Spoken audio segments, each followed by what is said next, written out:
right, here we go.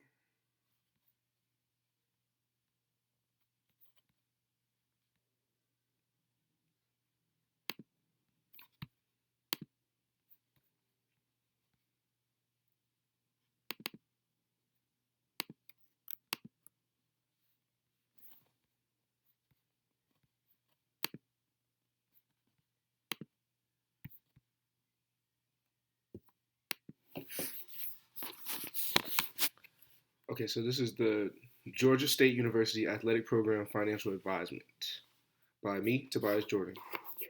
And today is May 5th, 2021.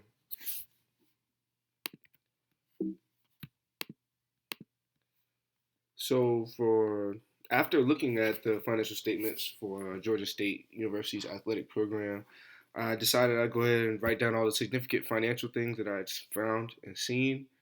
And so pretty much I saw for the pretty much I saw for first the 2019 year financial statement just for the individual sports. I saw that the 2019's total revenue was less than 2019's total expenses, which is obviously a big red flag. Like, I mean, in my opinion, at least from anyone looking at common sense financially, that's a red flag that your revenue is less than your expenses. And on top of that, the 2019 total revenue was less than the 2018 total revenue. And when we saw there was a variance, or when I looked at the variance between the two revenues, which I should be able to.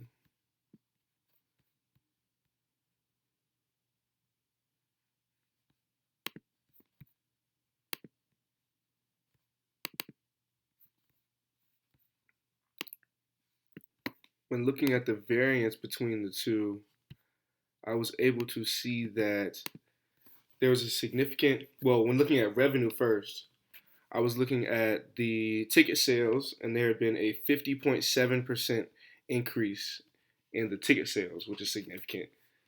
And there was in the 2018 to 2019 from the transition from one year to the other, and then from indirect institutional support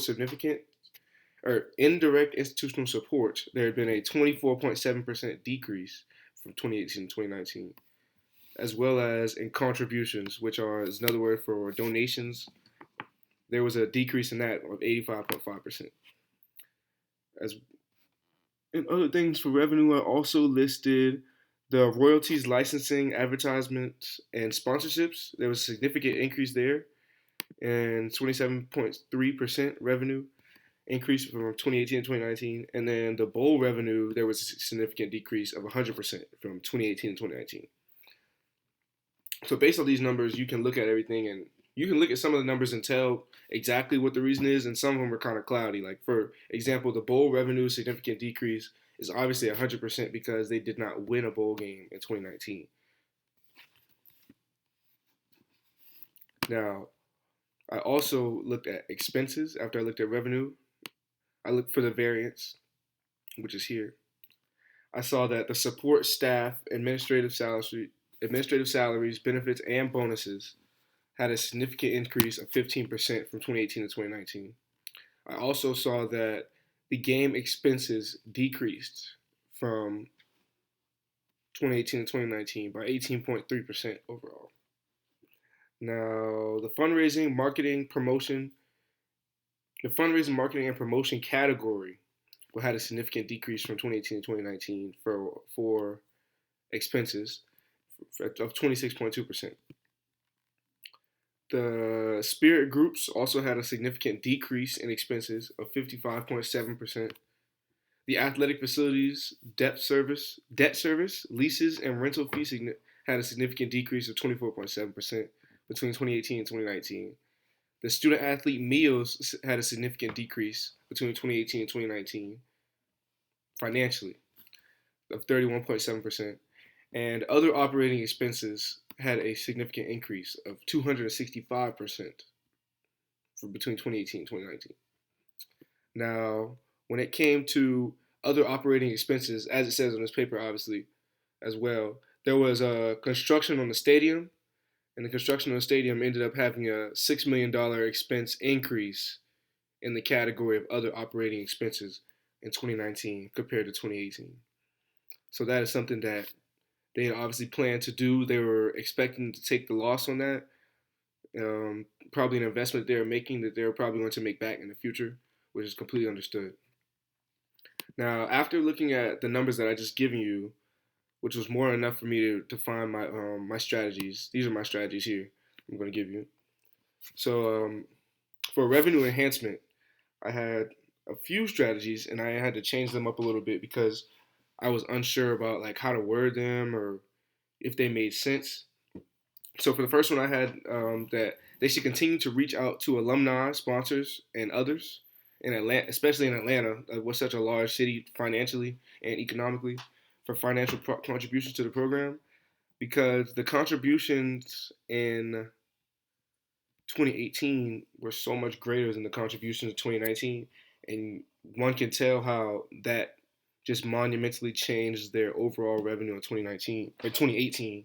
So someone would want that contribution or a contribution similar to that, contributions similar to that to happen in the future, due to seeing that it financially benefited the program so much in 2018. And also the fact that there wasn't a large contribution compared to that in 2019. So revenue was lower, and expenses were a lot more detrimental to the overall budget and the overall standing of the financial standing of the program.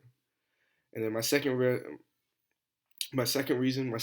enhancing strategy was higher levels of recruiting, extra attention and effort on academic program success.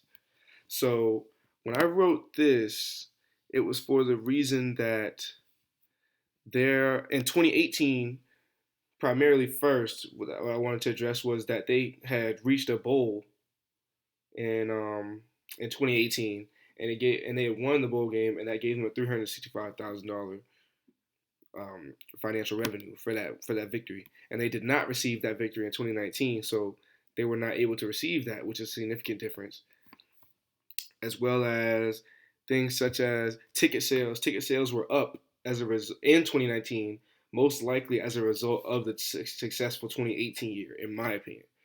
I also believe that the the operating revenue was more. They had made more operating revenue as well, just as they did in ticket sales, probably because of their success in the previous year. So I think that with this, as well as other parts of revenue shown here, all of that could be increased by recruiting at a higher level and just emphasizing the success of each and every program. I think I actually got that here too. The success of each and every program, especially due to the expenses and how in 2019 the expenses were actually greater than the revenue, and so we all know, and people know with common sense tells people that if you have a better team, when people are going to come see you play, you're going to be on TV more, you're going to be in more championships. So that's why it's so important for you to want your program to be successful, because that brings in so much revenue for you. And then my third reason was more attention and action on the fundraising, marketing, and promotion parts of the program.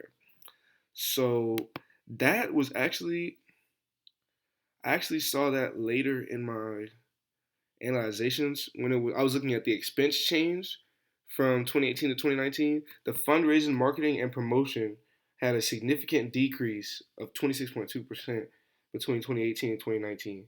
So this shows that they spent a significant less amount of money to fundraise, market, and promote their program.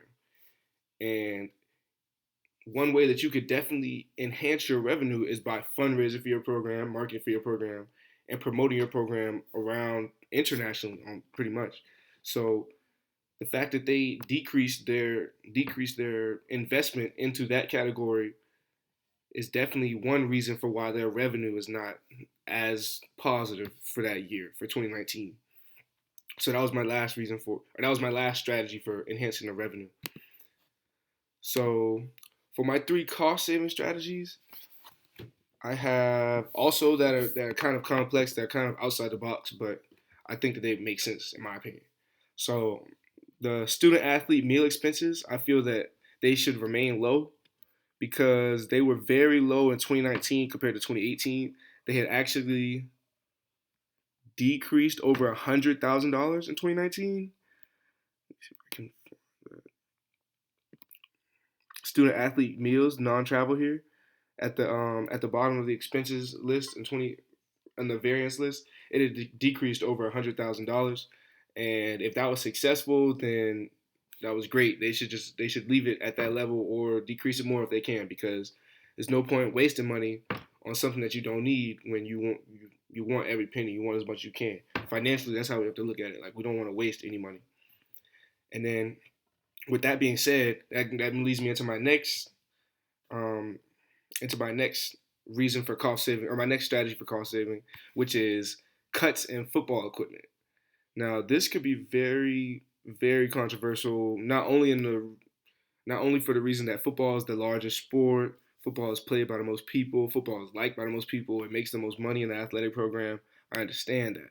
With that being said, and on top of the simple fact that they need more sports equipment, uniforms, and supplies than any other sport in the program.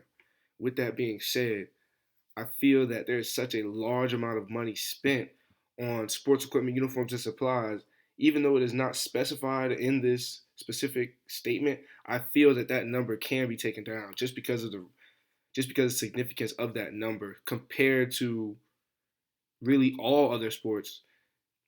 For example, when looking at expenses for other sports, most of the expenses for other sports are significantly more than football, which makes sense because this is the other sports category is talking about more than one sport. Obviously, there's still some things that football still has it on, then like guarantees financially and things like that that they have to put more expenses that are greater. But at the same time, I think that there are cuts that can be made in that football program to save money for things like for returning players and things like that.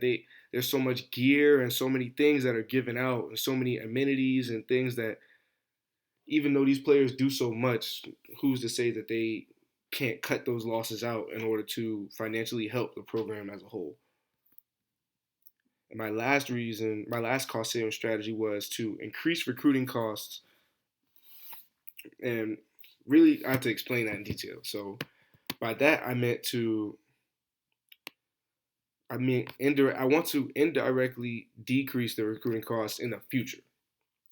So I see that Georgia State went to a bowl game in 2018 and they won that bowl game. So in 2019, they had a very high recruiting expense compared to 2018. Now that I could understand because they have been doing well in these sports and they're going to have to spend more money to get better players. But with that being said, I also think that they should continue to increase their recruiting costs and continue to do what they can to get the best players possible so that they can indirectly lower the cost of recruiting.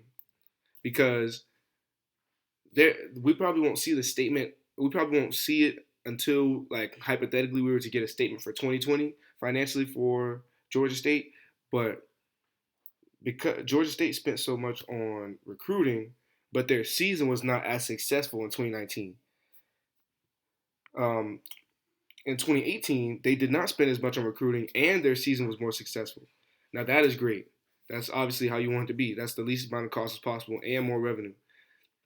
Now, with that being said, moving on into 2019, they're going to recruit at a higher level because they had a successful year the year before. But they did not have a successful year athletically in 2019. That shows you how detrimental that the success of the athletics and program is to the financial part of the team. So I think that you could continue to increase recruiting costs, but only in the way that it indirectly decreases the cost in the future. And by that I mean with better recruiting comes more team success, and with more team success, there's a higher revenue and also a lower cost because all of these these costs, these expenses are things that you need. However, with more revenue, you'll have a higher budget for those costs. So indirectly, that does lower your costs and it lowers your cost as well as raises your ceiling on how high you can go on these costs. So either way, this is a cost saving strategy for you to become a better program. Like you can recruit higher and do these things higher. It's okay to do that, but you have to ensure that your team or your program is going to be successful by doing that. Because both of those things go hand in hand. Being successful and gaining revenue slash decreasing costs, that goes hand in hand. Being successful as a program. That's why these teams and these programs emphasize being so successful each and every year. Even if they have a down year, they want to make sure that they're doing something financially to make sure that they're up.